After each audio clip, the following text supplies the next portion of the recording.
As Judy said, I've only been here since 2008, so I feel very inadequate in telling you guys about history, because I'm sure that many of you know much more than I do. But I was going to do this last October, so it's been fun doing research and looking and seeing what I could find. As I looked and found things, I found some conflicting data with dates and different things, and I thought, okay, the dates are out there and people can look at those and find those. So what I really tried to do was find some interesting stories as I did my research. So I'm hoping that that'll be interesting and that it might be things you might not have heard. I brought up all this stuff tonight. These are things that I found or people loaned to me that I looked at to find out the things I did. I also went to the library and I talked with different people from a variety of places. So Dave, your book was very helpful. I thought, is Dave back there? I thought I saw Dave tonight, maybe not, no. So the churches that were in the area originally were Episcopal, Congregational, Nazarene, Catholic, Presbyterian, Seventh-day Adventist, Wesleyan, Church of God, Free Methodist, Pentecostal, United Methodist, which started out as Methodist Episcopal, Assembly of God, United Holiness, and the Church of Christ. All of those represented in the early days of St. Louis. And as I looked, it said one of the things St. Louis has always been known for is putting God first. And I thought, what a nice thing to read in print that this community was known for that. And hopefully we still are, as I think about the churches around here, that religion is a part of our life and we try to put God first in the community. Since living here, I've heard a little bit about the rivalry between St. Louis and Alma. Again, I hadn't heard a lot about it until the grocery store closed. And one day I was talking to someone and a woman said to me, I hate driving to Mount Pleasant for groceries. And I said, well, you can go to Glenn's and Alma. I wouldn't shop in Alma. And I thought, oh, there is a little bit of rivalry, isn't there? And I was just surprised to hear it still. But as I did research, it started way back when the first churches were here.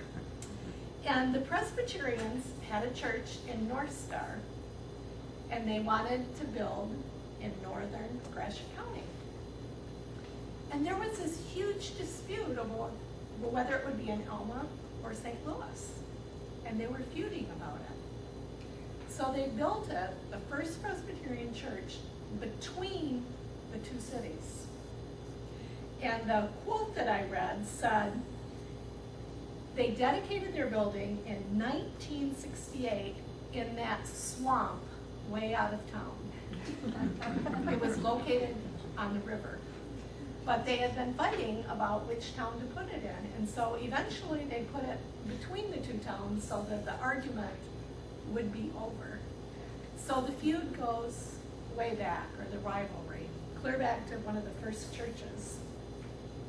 The Lutherans were obviously one of the first people in the area, and they came here the Lutherans started to be missionaries to the Indians, to convert the Indians to Christianity. That was one of the first movements in the resources I had.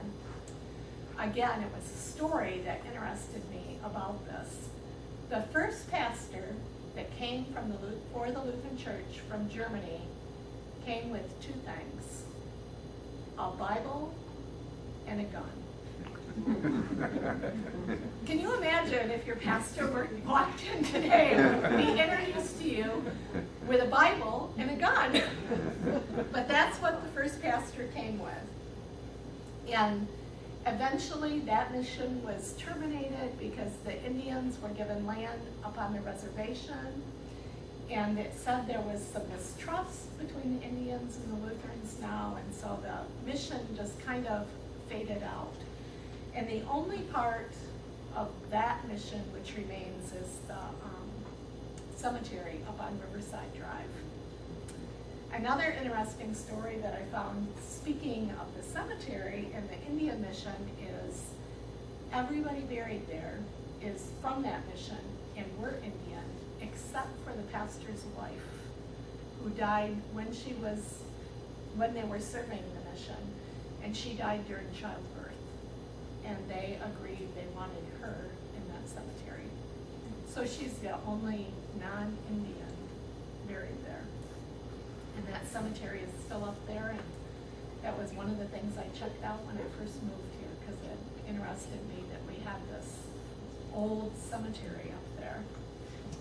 As more Lutherans moved to St. Louis, they rented a schoolhouse and they began meeting once again, and they longed to have their own building, and they had a congregation of 18 members at that time, and they became the Zion Evangelical Lutheran. They bought a lot on Berea Street, where that church house now still stands that you can check out, and it's at 623 Berea. And I rode by there the other day on my bike to look at it. They were served by many pastors, but the pastors came and went, and oftentimes there'd be spans of time that they didn't have anybody.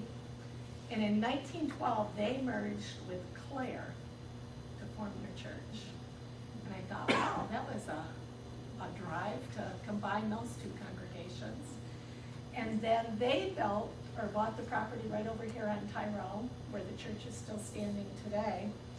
They bought that for $24,000. And that debt really was burdensome to the congregation for many, many years. They eventually paid it off, but they talked about how it was almost impossible for that congregation to function because they were so weighted down with this debt that they had undertaken to have their own building. Several times between times that pastors left and they were just served by different people coming in.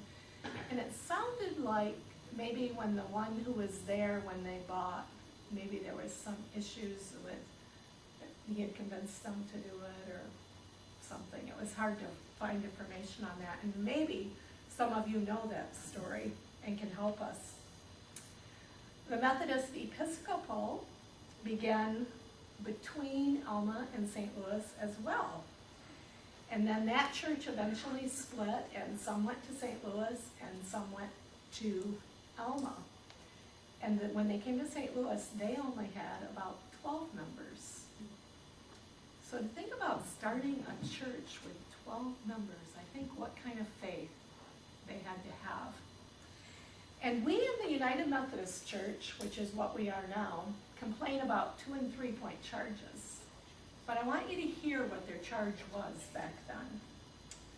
The pastor had Alma, St. Louis, Ithaca, Pompeii, North Star, Wheeler Ridge, and Salt River.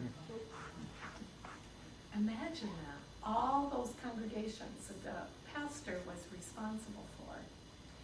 And finally, they got him an associate. But when they got an associate, they added on Elm Hall and Forest Hill. So they added on 2 more congregations as they got another pastor. The Baptist Church began about the same time, and again, it was kind of formed between the 2 towns because of the rivalry again. They didn't know which town to put it in. They first began meeting at a residence, much like a lot of the other churches had. Sam wrote a paper that is up here that we talked about.